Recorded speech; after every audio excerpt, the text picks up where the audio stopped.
Three brothers came across the sea to England. They came from lands to the east, but they came to settle and not to conquer. They were the sons of Wade, a giant of a man, and they were built like young oaks. The youngest of the three, he was the slightest, but what he lacked in stature, he made up for in wit, wisdom and skill. And his name was Wotan, or Wayland in our tongue, and he was destined to be the greatest smith these lands had ever known. Now the three brothers, they built themselves a simple hunter's cottage on the shores of Lincolnshire, near to the beach and close to a great wood. And one summer's day, the eldest, he pointed to the sky and he said, "Look, brothers, 3 fat swans. If we can only trap these today, we shall eat like kings tonight." And so the brothers followed those swans inland until they came to a small wood. And then, with all the guile and stealth of hunters, they snuck between the trees until they came to its centre. And at the centre there was a most perfect lake. Its surface like a mirror, a glint in the sunshine. And around it had been thrown like a mantle a bed of reeds.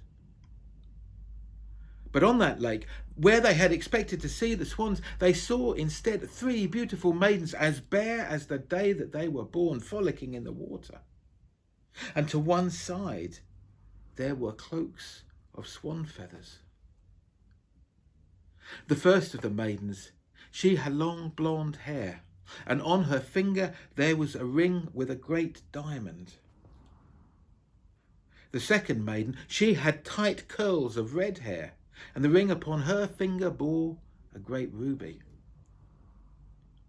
But the third maiden, who had waves of chestnut hair, the ring on her hand was fine gold, but it was like threads that knotted and writhed around her finger.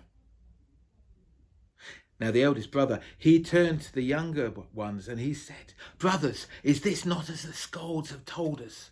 These are swan maids, and do we not only have to win their cloaks, and we will win them body and soul for all time?" And the middle brother turned to the others and said, and what could be better than a woman that is not only beautiful, but subservient to our every whim? But Wayland cautioned, "But brothers, do the skalds not also say that if one tries to win a swan maid and fails, then they will be doomed?" But the brothers, the elder brothers, they would have nothing of it. They called Wayland a coward. They doubted whether even the blood of their father ran in his veins. And so they began to plot, and Wayland turned his eyes to the heavens and prayed to Wotan. "Wotan, Lord of life and love, moor and mountain, sea and sky, hear my prayer and heart to my cry. If I can only win the heart of my swan maid today, I promise that if her heart is not full of love for me by the end of a year, then I shall set her free." But as Wayland finished that prayer, his 2 brothers leapt up like young stags and sprang towards the cloaks. And the swan maids, they saw them as soon as they leapt up, and they too dashed from the water, their feet barely rippling it as they came, and the race was on. But it was a race the maidens won. And as the young men reached for those cloaks, they felt the soft touch of a maiden's finger upon their arm. And at that moment they felt the most exquisite agony as their necks began to elongate, feathers began to sprout from their shoulders and webbing between their toes. And where there had been 2 fine young men, there were now 2 beautiful mute swans. But what of Wayland? As his brothers had leapt up, he too had tried to spring, but his feet had caught under a tree root and he had sprawled. But now, as his brothers stood there as swans and the attention of the swan maids was on them, now he was able to make up the time and rush across and grab one of those cloaks. And as he did, the heads of all three swan maids snapped round and stared at him. On the faces of two of them there was anger and hatred. On the third there was shock, sadness, resignation. And the young girl with the wavy chestnut hair and the ring of writhing gold stepped forward and squared her bare shoulders and looked Wayland in the eye and said, "My name is All-Wise. You have my cloak, you have my life. What will you do with it?" And Wayland took his own cloak from his shoulders and put it around hers. And he said, "All-Wise, I ask only that you will be my companion for a year. And if you do not love me by the end of that time, then I shall set you free." And then the young man and the young woman turned and watched as their siblings took flight into that summer's sky. Wayland and All-Wise returned to the hunter's cottage. And there they began to make a life together. They would hunt together, they would prepare their food together, and in the evenings they would craft together. Wayland would carve the most fantastical beasts from the wood that he had gathered. And All-Wise could make the most magnificent baskets from the reeds that lay about. But when it came to the time to go to bed, Wayland would lead All-Wise to the threshold of the chamber.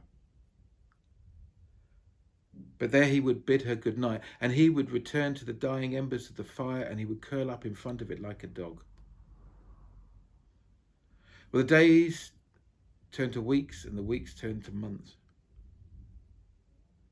And Wayland and All-Wise would take long walks in the woods together. He would tell her stories of his proud lineage. She would teach him the language of the birds.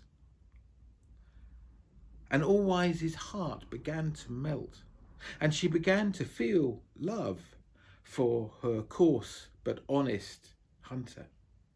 And Wayland began to feel hope,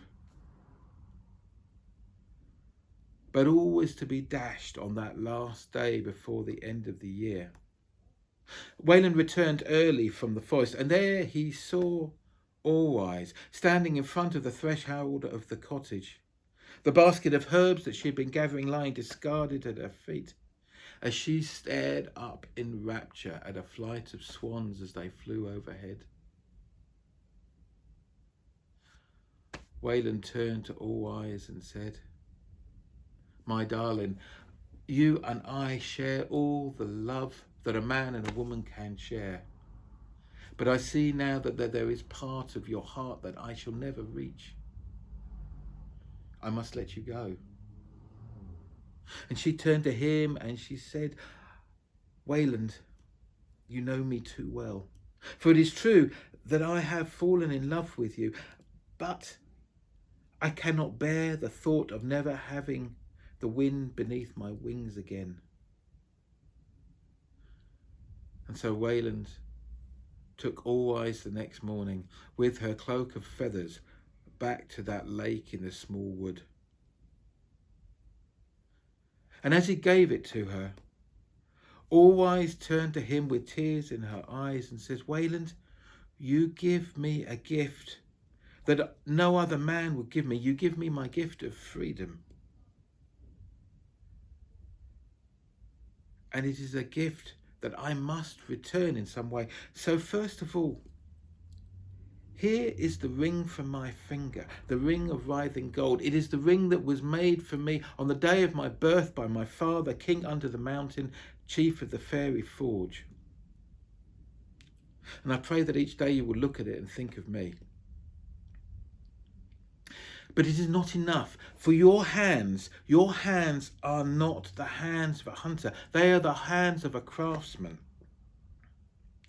And I promise that my father shall teach you the ways of the forge, so you may craft more rings as magnificent as this one, and with each one you will think of me again."